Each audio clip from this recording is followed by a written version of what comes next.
अस्सलाम वालेकुम dear students, कैसे हैं आप लोग। आज हम सेल एंड टिश्यू कल्चर जो है उसका लेक्चर नंबर 1 शुरू करेंगे। बच्चों, ऐसा है कि मैं पिछले 2 वीक्स में बहुत बिज़ी थी, तो मैं कोई भी लेक्चर आपका रिकॉर्ड नहीं कर सकी। तो I will try my best कि ये जो पिछले 2 वीक्स में आपकी चीज़ें नहीं हो सकी, ये अब जो है ना मैं कंटिन्यूसली आपको काम कराऊंगी और उसको मैं कवर अप कर लूँगी। थोड़े शॉर्ट लेक्चर्स दूंगी, लेकिन ज़्यादा हो जाएंगे लेक्चर्स। मतलब अगर वीक में 3 दिन की क्लास है, 3 लेक्चर्स हैं, तो शायद मैं आपको 4 to 5 लेक्चर्स दूंगी ताकि पिछला जो है कंपनसेट कर लें। वैसे भी जो टिश्यू कल्चर वाला कोर्स है इट्स वेरी इजी और मोस्टली चीज़ें आपने पहले पढ़ी हुई हैं, तो ये सॉर्ट ऑफ आपकी रिवीजन हो जाएगी एंड देन आपका कोर्स हो जाएगा। MSc 4 आपका भी है मेरे साथ और BS 8th मेरे साथ प्लांट टिश्यू कल्चर करेंगे। तो आज लेक्चर नंबर 1 है हमारा थोड़ा सा इंट्रोडक्शन कि what is plant tissue culture, then थोड़ा सा हम उसका इंट्रोडक्शन देखेंगे and then we will get to know about history of plant tissue culture. Okay, तो शुरू करते हैं। इस सेमेस्टर में मैंने स्ट्रेटजी थोड़ी सी चेंज की है, चूँकि मेरी कुछ स्टूडेंट्स से बात हुई थी। उन्होंने बोला कि मैडम जब आप लाइव उसको लिखती हैं लेक्चर को, तो वो वीडियो बहुत बड़ी हो जाती है, तो बहुत सारे बच्चों को इंटरनेट का इशू है तो वो डाउनलोड नहीं होती। तो मैंने ऑलरेडी इस दफ़ा स्लाइड्स बना ली हैं, स्लाइड्स को मैं रिकॉर्ड करूँगी एंड होपफुली कि आपको इसमें कोई इशू नहीं होगा। स्टार्ट करते हैं इंट्रोडक्शन से। What is plant tissue culture. Plant tissue culture जो है ये एक इन विट्रो कल्टीवेशन टेक्निक है, आइदर प्लांट सेल्स की या एनिमल सेल्स की under aseptic and control environmental conditions. अब एसेप्टिक आपको पता है एसेप्टिक क्या होता है। एसेप्टिक का मतलब है कि स्टेराइल कंडीशन, साफ सुथरी, जिसमें कोई बैक्टीरिया या माइक्रो ऑर्गेनिज्म ग्रो ना कर रहा हो। ठीक है। देन कंट्रोल का क्या मतलब है। कंट्रोल का मतलब है कि हमने टेम्परेचर, पीएच, ये सारी चीज़ें क्या होंगी, they will be control. Already हम एक सेट कर लेंगे कि हमारा टेम्परेचर इतना है, पीएच इतनी है, और वो फिर उतना ही रहेगा throughout the reaction time, वो चेंज नहीं होगा। अच्छा, किसमें, इन लिक्विड और semi solid well defined nutrient medium for the production of primary and secondary metabolise or to regenerate plant. तो अगर पूरा देखें कि वो टेक्निक है प्लांट टिश्यू कल्चर, जिसमें हम प्लांट सेल्स को या एनिमल टिश्यूज को जो है वो एक कंट्रोल्ड इन्वायरमेंट में ग्रो करवाते हैं एक न्यूट्रिएंट मीडिया के ऊपर, ताकि जो अपना न्यूट्रिएंट मीडिया है that could be semi solid और that could be a liquid media. Why we grow them, हम उसको इसलिए ग्रो करवाते हैं for the production of primary and secondary metabolites, या किसी भी प्लांट को रीजनरेट करने के लिए। तो प्राइमरी एंड सेकेंडरी मेटाबोलाइट्स ये आगे चल के आपको डिटेल्स बताऊंगी। वैसे आपको पता है कि प्राइमरी एंड सेकेंडरी मेटाबोलाइट्स क्या होते हैं। So this is the definition of tissue culture. Tissue culture होता कितने टाइप का है? Of course plant tissue culture और animal tissue culture, but we will be focusing in this course on plant tissue culture techniques. के plant tissue culture के लिए हम कौन कौन सी टेक्निक्स यूज करते हैं, कैसे करके इसको करते हैं। ठीक है। अच्छा, अगर हम कंटिन्यू करें विद टिश्यू कल्चर की इंट्रो से, तो in other word it is an experimental technique through which a mass of cells is produced from an explant tissue. अब यहाँ 2 इम्पोर्टेंट चीजें हैं। एक है आपका एक्सप्लांट क्या होता है और दूसरा है कैलस क्या होता है। तो कैलस जो है इट इज आप कह सकते हैं बायोमास ऑफ द सेल्स, मतलब बहुत सारे सेल्स जब ग्रो करते हैं, मास ऑफ द सेल्स जो होता है उसको हम कहते हैं कैलस। और एक्सप्लांट वो प्लांट पार्ट होता है जिसको हम ग्रो करवाते हैं। ठीक है। एक्सप्लांट, हम प्लांट से जो चीज लेते हैं उसको ग्रो करवाते हैं, डेट इज एक्सप्लांट। अगर इस फिगर में आप देखें तो ये फॉर एग्जांपल गाजर है, कैरेट है, इसका एक छोटा सा लीफ का हमने जो टुकड़ा लिया है that is known as explant. इसको यहाँ हम मीडिया में लेंगे, मीडिया में ये सॉलिड मीडिया है एगर का, आपने एक्सप्लांट को ग्रो करवाया, एक्सप्लांट की छोटे इन वेरियस स्टेजेस ग्रोथ हुई एंड फाइनली ये देखें एक छोटा सा नया पौधा इस छोटे से एक्सप्लांट से या प्लांट के जो पार्ट हमने लिया था उससे नया प्लांट एक या प्लांटलेट क्या हो गया है, ग्रो हो गया है। ठीक है, आपको जब मैं PDF में ये PPT भेजूंगी तो आप इसको बड़ा करके जूम करके देख सकते हैं। So this is a plant, इससे एक्सप्लांट लिया, इसको मीडिया में कन्वर्ट किया, ट्रांसफर किया और इसकी वेरियस स्टेजेस पे ग्रोथ हुई and then finally you have a small plantlet जिसको आप अब ग्रो करवा सकते हैं। फर्दर आपका गाजर का आपको एक पूरा प्लांट मिल जाता है। तो आई होप कि आपको समझ आ गया कि टिश्यू कल्चर हम यूज क्यों करते हैं, क्या होता है tissue culture. Callus produce through this process can be utilize directly to regenerate plantlets और टू एक्सट्रैक्ट और manipulate some primary and secondary metabolites. ये जो कैलस है, इससे हम इस प्लांट का एक छोटा प्लांटलेट प्रोड्यूस करवा सकते हैं, या ये भी हो सकता है कि हम इसी कैलस में से सेकेंडरी मेटाबोलाइट्स रिमूव कर सकते हैं, उनको सेपरेट आउट कर सकते हैं। तो हमारा जो फोकस रहेगा डेट वुड बी ऑन कि फ्रॉम कैलस एक नया प्लांटलेट का मतलब है एक छोटा new plant from the callus जो है ना वो प्रोड्यूस होता है। ठीक है, नेक्स्ट चलते हैं basic concepts of plant tissue culture के। प्लांट टिश्यू कल्चर में आपको क्या याद रखना है, क्या आपको पता होना चाहिए। दो कंसेप्ट्स बहुत इंपॉर्टेंट हैं जिनकी बेस करता है जिनके ऊपर टिश्यू कल्चर। एक है प्लास्टिसिटी, दूसरा है टोटिपोटेंसी। एक्चुअली टोटिपोटेंसी मुझे यहाँ लिखना चाहिए था और प्लास्टिसिटी इधर, बट इट्स ओके फाइन, दोनों बड़े इंपॉर्टेंट है। प्लास्टिसिटी का मतलब है कि किसी भी प्लांट टिश्यू की एबिलिटी कि वो जो है ना सेल डिवीजन स्टार्ट हो सके, उसमें ability to initiate cell division from almost any tissue of the plant, that is known as plasticity. और ability to regenerate lost organs और undergo developmental pathways in response to particular stimuli. तो अब plasticity अगर आप देखेंगे तो plants में plasticity ज्यादा होती है, लेकिन एनिमल सेल्स में प्लास्टिसिटी नहीं होती। यही वजह है कि प्लांट टिश्यू कल्चर तो होते हैं, एनिमल जो सेल्स हैं वो उनको कल्चर करना इतना ईजी नहीं हो, वो भी जाते हैं, उनमें भी प्लास्टिसिटी होती है, but not to the extent that have there in the plant cells. और दूसरा इंपॉर्टेंट जो फिनोमेना है दैट इज टोटिपोटेंसी। टोटिपोटेंसी का मतलब है the ability of the cell to regenerate। ठीक है, each cell have the capacity or ability to regenerate into entire plant। इंसान में आपने देखा या organisms they don't have this ability totipotency की। ठीक है, ना होने के बराबर है। स्वाय चंद एक, जैसे कि अगर छिपकली की दुम काट लो तो वो दोबारा ग्रो कर जाती है, ऐसे ही कुछ और एनिमल्स हैं, लेकिन majority of the time totipotency it is linked with the plant sales. तो ये दो इंपॉर्टेंट फिनोमेना है, एक प्लास्टिसिटी हो गया, दूसरा टोटिपोटेंसी हो गया, that are very important for those plants, for tissue culture. Next, अगर हम कॉन्सेप्ट्स को कंटिन्यू करें तो एक चीज आप याद रखिएगा कि अगर एक तो प्लास्टिसिटी हो गई, टोटिपोटेंसी हो गई, then the cell lines they differentiate to form specialised tissue and culture. ठीक है, मैंने कहा फॉर एग्जांपल कि ये बड़ा प्लांट है, आपने इसमें से क्या ले लिया, एक कैलस ले लिए, कैलस को यहाँ जब ग्रो करवाएंगे मीडिया के अंदर तो इसके बाद इसमें एबिलिटी हो जाएगी कि सेल डिफरेंशिएट होंगे, रूट भी बनेगा, स्टेम भी बनेगा, लीव्स भी बनेंगे। तो ये एबिलिटी इन सेल्स में होनी चाहिए। Unlike animal cells, living plant cells redifferentiate. ठीक है, जो बात मैंने आपको पहले बताई कि एनिमल सेल के में ये एबिलिटी नहीं होती, लेकिन प्लांट सेल जो हैं they can redifferentiate into the various parts. Therefore, tissue can be regenerated from explants such as cotyledons, hypophytes, leaf, ovary, protoplast, petiole, root, anthers, etc. यहाँ से हम किसी भी प्लांट पार्ट को एज ए कैलस ले सकते हैं। लीफ का पार्ट, रूट का पार्ट, आपका कोटिलेडन, आपका हाइपोफिटाइज, leaf, ovary, protoplast, petiole, root, anything, anther, आप किसी भी चीज को एज एन एक्सप्लांट लेके अंडर टिश्यू जो स्टेराइल कंडीशन है या एसेप्टिक कंडीशंस हैं उसमें जो है एक प्लांट में उनको ग्रो करवा सकते हैं। एक पूरे मतलब एक छोटे पार्ट को फुल प्लांट में ग्रोथ उसकी हो सकती है।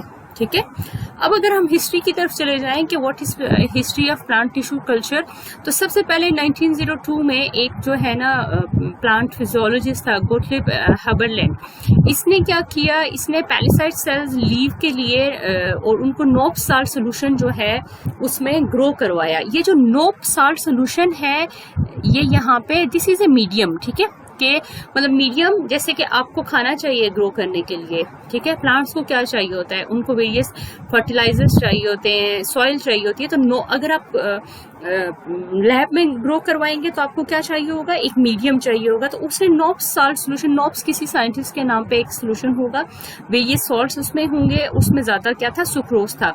उसने पेलिसाइड सेल्स फ्रॉम लीव्स के वो सेल्स जो टिप में होते हैं, उनमें ग्रोइंग एबिलिटी होती है, those are known as palisade cells, वो लिए और उसने क्या किया है कि इनको ग्रो करवाया और वो कामयाब हो गया कि फर्स्ट टाइम कि लीव्स के सेल से पूरा प्लांट ग्रो करवाने में वो कामयाब हो गया। इस वजह से ये जो गोटलिब है, इसको हम फादर ऑफ टिश्यू कल्चर भी कहते हैं। अगर हम कंटिन्यू करें हिस्ट्री के साथ, तो कमर्शियल माइक्रो प्रोपगेशन जो है 1950s में काफी मशहूर हुई, जब मोरल और बार्टन दो साइंटिस्ट थे। उन्होंने क्या किया कि मेरिस्टेम टिप कल्चर की डिजीज एलिमिनेशन के लिए, मेरिस्टेम सेल्स वो होते हैं जो टिप के सेल्स होते हैं, ठीक है, आपके प्लांट में या शूट में, रूट में, वो जो टिप के सेल होते हैं जिनमें एबिलिटी टू डिवाइड बहुत ज्यादा होती है, टू ग्रो करना ज्यादा होता है, उनको मेरिस्टेम सेल्स कहते हैं। इसने इन दो साइंटिस्ट ने वो जो मेरिस्टेम सेल्स थे उनको डिजीज एलिमिनेशन के लिए यूज किया, मतलब उनको उठाया मेरिस्टेम सेल्स को, उनको रीग्रो करवाया और देन प्लांट्स जो हैं विदाउट डिजीज प्रोड्यूस किए, ठीक है। और उन्होंने जो डहलिया प्लांट है, जो डेलिया है, ये एक फ्लावरिंग प्लांट होता है, तो उसको फर्स्ट टाइम जो है ना disease free plant tissue culture से प्रोड्यूस किया था। नेक्स्ट अगर हम चले जाएं तो दो इम्पोर्टेंट साइंटिस्ट हैं, मोरल और वेम्बर। इन्होंने 1960 और 1963 में क्या किया, ऑर्किड्स के ऊपर काम किया और उनको इन विट्रो ग्रो करवाया। सेकेंडली जो है डिजीज एरेडिकेशन जो है ना आपके ऑर्किड्स में, वो इन्होंने स्टडी की। तो ये important, they also played important role in history of the plant tissue culture. मतलब 1903 से शुरू करें, आप 1963 तक आ गए। फिर 1974 में एक साइंटिस्ट था जिसका नाम था डॉक्टर टोयो मुराशिज। ये जो है ये यूनिवर्सिटी ऑफ कैलिफोर्निया में काम कर रहे थे और अपने स्टूडेंट्स के साथ इन्होंने एक जो है ना universally use high salt medium बनाया था, जिसको MS या मुराशिज स्कूज मीडियम भी कहते हैं। स्कूज इनका स्टूडेंट था 1974 में। और अभी तक लैब्स में सबसे ज्यादा जो मीडियम यूज होता है प्लांट्स की ग्रोथ के लिए वो है MS मीडियम, और MS मीडियम में वेरियस सॉल्ट कंसंट्रेशन होती है। तो MS मीडियम या Murashige Skoog medium, that's very important. Okay, अब अगर हम आए कि प्लांट सेल टिश्यू कल्चर में रिक्वायरमेंट्स क्या होती हैं, आपको क्या चाहिए, ठीक है। तो वेरियस इक्विपमेंट्स आपको चाहिए। ऑफ कोर्स सबसे पहले तो आपको प्लांट मटेरियल चाहिए जिसको आपने बनाना है, दैट इज एक्सप्लांट, जिससे आपने प्लांट ग्रो करवाना है। अब एक्सप्लांट मैंने आपको जैसे पहले बताया, it could be root tip, cotyledon, anther, so many things, ठीक है। तो प्लांट आपके स्टेम का हिस्सा हो सकता है, आपके लीफ का हिस्सा हो सकता है, कुछ भी। देन आपको वेरियस इक्विपमेंट्स और ग्लासवेयर चाहिए, आपको एसेप्टिक कंडीशंस चाहिए, वॉशिंग एंड स्टोरेज फैसिलिटीज चाहिए, मीडिया प्रिपरेशन रूम, कि आप मीडिया कहाँ प्रिपेयर करेंगे। ऑफ कोर्स आपको एसेप्टिकली प्रोड्यूस करना है तो मीडिया रूम ऐसा होगा कि जो वायरसेस या जर्म्स फ्री होगा। स्टेरिलाइजेशन रूम चाहिए, न्यूट्रिएंट मीडियम चाहिए जिसमें मीडिया आप ग्रो करवाएंगे, ट्रांसफर रूम, कल्चर रूम चाहिए, प्रॉपर एंड ऑप्टिमम एरिएशन चाहिए, और ऑब्जर्वेशन एंड रिकॉर्डिंग एरिया चाहिए। अब ये जो इम्पोर्टेंट चीजें हैं, आगे जाके मैं थोड़े से आपको उनके बारे में डिटेल्स भी बताऊंगी। जो प्लांट मटेरियल है, it should be disease free and shouldn't be too old, मतलब ये ज्यादा पुराना नहीं होना चाहिए और कोई बीमारी इसमें नहीं होनी चाहिए, कोई डिजीज नहीं होनी चाहिए। अच्छा, जिस भी स्पीशी, वैरायटी या जीनोटाइप को आप टिश्यू कल्चर में ग्रो करवाना चाहते हैं, that should be right one. आपको पता हो, फॉर एग्जांपल आप इसलिए यूज कर रहे हैं, कोई चीज ग्रो करवा रहे हैं कि उसकी जो वो डिजीज फ्री हो, तो आपको ख्याल रखना होगा कि आपने एक्सप्लांट जो लेना है that should be disease free. Mostly जो हैं जर्मिनेटेड जो सीड्स हैं वो हम एज ए सीडलिंग यहाँ पे यूज करते हैं।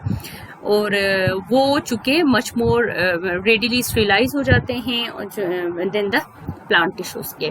When plants are healthy and at the desired stage for use, it is often the case that only a specific part of these plants will give the best explant. अब क्या है, ये देखिए आपने एक्सप्लांट लिया, इसको मीडियम के अंदर ही ग्रो करवाया, अब ये इस काबिल हो गया है कि आप इसको जमीन में ट्रांसफर कर सकते हैं सॉइल में, और ये आपको बेहतरीन प्लांट या एक्सप्लांट देगा. ठीक है. अच्छा, प्लांट टिश्यू कल्चर की जो फर्दर रिक्वायरमेंट्स में मैंने कहा इक्विपमेंट एंड ग्लासवेयर है, तो आपको इंक्यूबेटिंग चैम्बर चाहिए होता है या लेमिनर फ्लो कैबिनेट चाहिए होती है ताकि यूवी लाइट हो यूज करें. आपको एसेप्टिक ट्रांसफर के लिए इंक्यूबेटर चाहिए होता है ताकि टेम्परेचर कंट्रोल हो सके. 0.5 डिग्री से 36 डिग्री तक हम कर सकते हैं. ऑटोक्लेव जिसमें ग्लासवेयर को स्टेरिलाइज करेंगे. रेफ्रिजरेटर और फ्रीजर जिसमें आप मीडिया सोल्यूशन और स्टॉक सोल्यूशन जो है क्या कर सकते हैं, स्टोर कर सकते हैं. ये देखें आपका ये आपकी लेमिनर फ्लो है, ये आपका इंक्यूबेटर है, ये ट्रांसफर एरिया है, ये भी आपकी लेमिनर फ्लो है. आप एक देखें कि लेमिनर फ्लो है, एक ये है, एक ये है, ये ट्रांसफर एरिया है, ये फ्रीजर्स हैं साइड पे और आपके यहाँ पे इंक्यूबेटर्स हैं. तो ये पूरी जो जगह होती है ये एसेप्टिक होती है, कंट्रोल होती है. कोई यहाँ पे विदाउट, जैसे आप लोग जूते पहन के खाना शाना लेके लैब में बैठ जाते हैं ना, तो ये यहाँ पे ऐसा नहीं होता. आपको अंदर आने के लिए पहले खुद को स्टेराइल करना पड़ता है, उसके बाद आप एंटर होते हैं. अगर बेसिक मेथोडोलॉजी टेक्निक्स देखें कि प्लांट टिश्यू कल्चर में बेसिक मेथोडोलॉजी या टेक्निक कौन से यूज होती है, तो उसमें फर्स्ट ऑफ ऑल है कि preparation of suitable nutrient medium. आपको मीडियम प्रिपेयर करना आना चाहिए. As per the selection of plant medium is autoclaved. अब सिलेक्शन ऑफ एक्सप्लांट पहले तो हो गया, आपका जो मीडिया है वो इम्पोर्टेंट है, वो होना चाहिए जो कि जिसमें प्लांट इजीली ग्रो कर सकता है, और वो ऑटोक्लेव होना चाहिए. दूसरा एक्सप्लांट की सिलेक्शन मैंने आपको बताया, bud, leaf, root, seeds for example जो भी है, लेकिन हेल्दी प्लांट होना चाहिए. उसके बाद एक्सप्लांट को आप स्टेरिलाइज करना है, एसेप्टिक करना है, उसके लिए सोडियम हाइपोक्लोराइड यूज होता है, मर्क्यूरी क्लोराइड यूज होता है.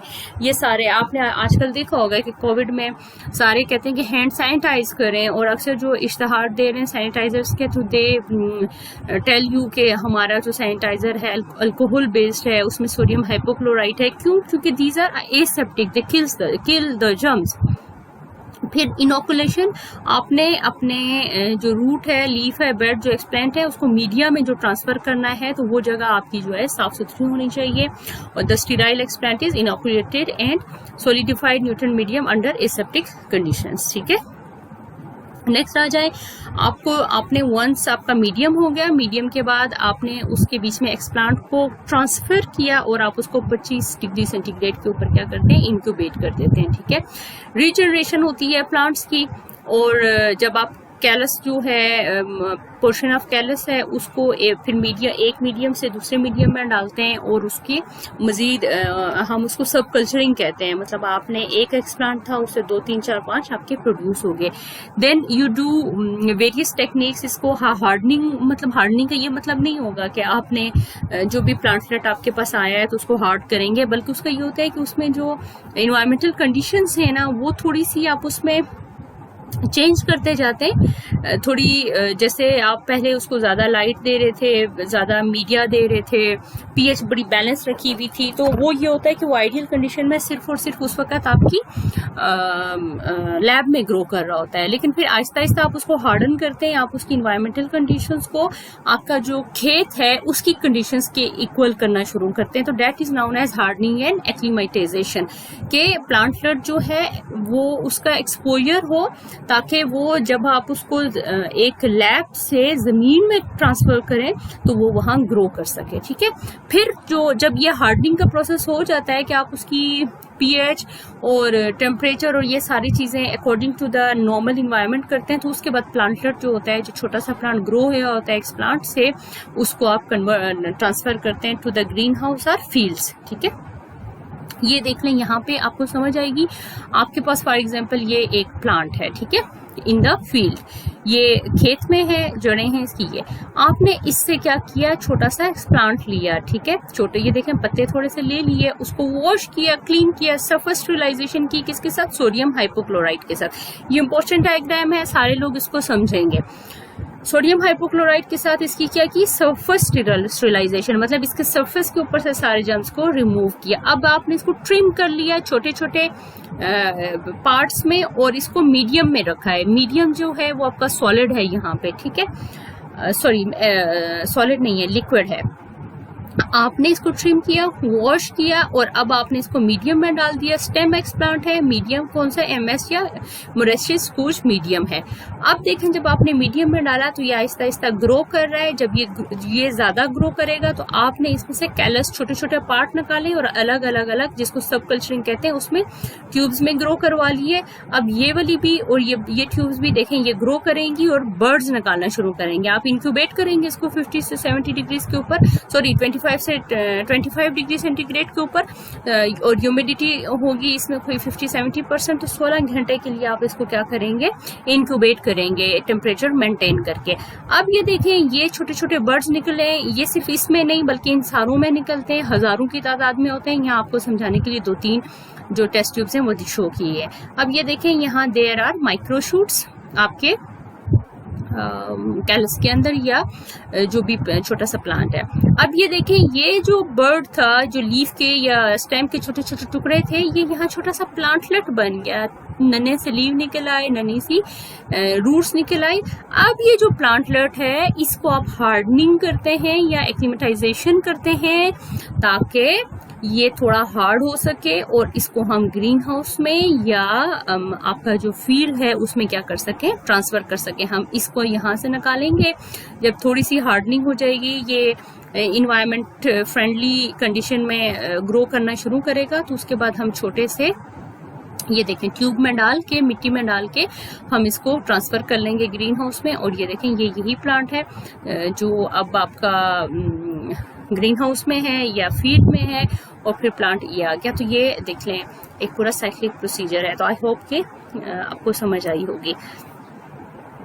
ओके, और नेक्स्ट आप ये पिक्चर देख रहे हैं तो इसमें भी कुछ इसी तरह से है। आपके पास एक प्लांट है, यहाँ पे पेरेंट प्लांट है। आप पेरेंट प्लांट से ऑक्सिलरी ब्रांचेस भी ले सकते हैं, मतलब ये जो टिप की हैं, टॉप की हैं, ठीक है, और उनको एज ए एक्सप्लांट यूज करके ये देख लें उनमें रूटिंग एक्सप्लांट जब यूज करेंगे, मीडिया में डालेंगे, उनकी रूट्स आ जाएंगी। वो जो रूट्स हैं आप उसको ट्रांसप्लांट करेंगे और फिर ये छोटे छोटे छोटे प्लांट आ गए और आपका फिर बन गया। या आप उसमें से कैलस ले सकते हैं, मतलब आपने छोटा से कोई प्लांट या रूट शूट का कैलस कल्चर लिया, कैलस को आपने क्या किया, ग्रो करवाया मीडिया के अंदर, ये देखें, या आप उसको डिफ्रेंसिएशन करवाई एंड देन अगेन ये वाला स्टेज आएगा एंड देन अगेन ये ग्रो कर जाएगा। या अगर सस्पेंशन कल्चर में आप डालेंगे तो सोमैटिक एम्ब्रियोजेनेसिस होगी, जर्मिनेटेड एम्ब्रियो होंगे और अगेन वो ग्रो करके, ये सारे वही एक ही प्रोसीजर के वेरियस तरीके हैं। जो सोमैटिक एम्ब्रियोजेनेसिस है ये भी हम आगे पढ़ेंगे, जर्मिनेशन कैसी है, एम्ब्रियोजेनेसिस, सारा ये हम आगे देखेंगे डिटेल के साथ। तो थैंक यू सो मच बच्चों, this was your lecture number 1। इंशाल्लाह शॉर्टली मैं आपको लेक्चर नंबर 2 भी जो है सेंड करूंगी, ठीक है। Thank you so much.